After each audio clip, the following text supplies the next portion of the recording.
Ben, il faut dessiner la météo intérieure qu'on a le plus souvent dans les cases. Ben, à côté, il faut écrire l'émotion qu'on ressent avec la météo. Te voir en train de dessiner le soleil, ça représente quoi pour toi, la météo du soleil? Pour moi, ça représente la joie. C'est à quel moment que tu ressens ça, toi, la joie? Un peu à tous les jours. OK. Puis qu'est-ce qui te l'a fait vivre, cette joie-là? De venir à l'école. De venir à l'école. Ouais. Wow! C'est cool. Est-ce que ça a toujours été comme ça? Ouais. Oui. Excellent. Est-ce que tu as une idée des autres météos que tu as voulu dessiner sur ta feuille? J'ai dit la pluie, OK. parce que des fois, ça m'arrive d'être triste. OK. Aussi, la météo de l'orage, OK. pour la colère. Mhm. Parce que un peu tout le monde, ça l'arrive d'être en colère. Ouais. Puis ouais, puis aussi la météo du vent, parce que j'aime aussi, parce que je suis souvent quand même excitée. Puis qu'est-ce que ça t'apporte de faire des expériences comme ça, découvrir tes émotions, en parler en classe, faire le journal de bord, comme aujourd'hui par exemple, faire un dessin comme ça? Ben, ça fait que tu es capable de savoir tes émotions. Ouais, savoir tes émotions. Oui. Est-ce que tu penses que tout le monde en a dans la classe, des émotions? Tout le monde. Oui.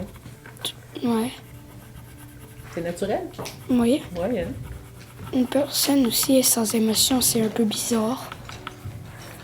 Est-ce que tu penses que des fois on essaie de vivre sans émotion justement qu'on s'en protège? Des fois, ça l'arrive. Commencer par elle, une bombe nucléaire qui explose. C'est quand j'ai vraiment de la colère intense qui s'accumule dans moi.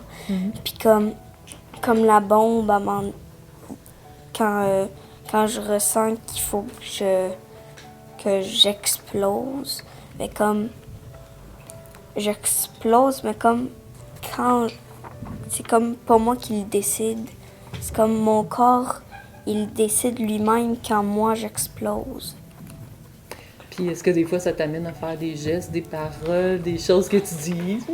Ouais, des fois, je fais comme pas les bons choix, fait que je fais des actes que moi-même, que après, comme, je regrette.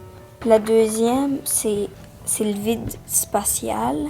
C'est, admettons, des fois, comme, admettons, je veux jouer avec mes amis ou que je veux me faire des amis. Ben, des fois, comme, quand ils me disent non, je sens comme l'émotion qu'ils me rejettent. Puis c'est comme si j'étais dans l'espace tout seul avec moi-même. Puis ça, c'est comme mon vaisseau que j'ai plein de choses dedans, mais j'ai comme personne avec qui parler ou jouer ou même juste voir. Puis est-ce que c'est plus à l'école, à la maison? C'est à quel moment tu sens qu'elle est déclenchée, cette émotion-là? Je dirais, souvent à la fin de l'école, comme au service de garde ou même après au service de garde. Mais sinon, je dirais que c'est plus à l'école que ça se passe. Puis la colère intense, la bombe, elle, tu la ressens plus à quel moment? Souvent hors de l'école. OK. Peut-être avec ma famille ou ma soeur ou pas mal beaucoup de personnes. OK. Puis les deux qui ne sont pas encore dessinés, est-ce que tu as une idée de ce que tu vas faire? Ben, pas encore, mais je veux faire la tristesse aussi.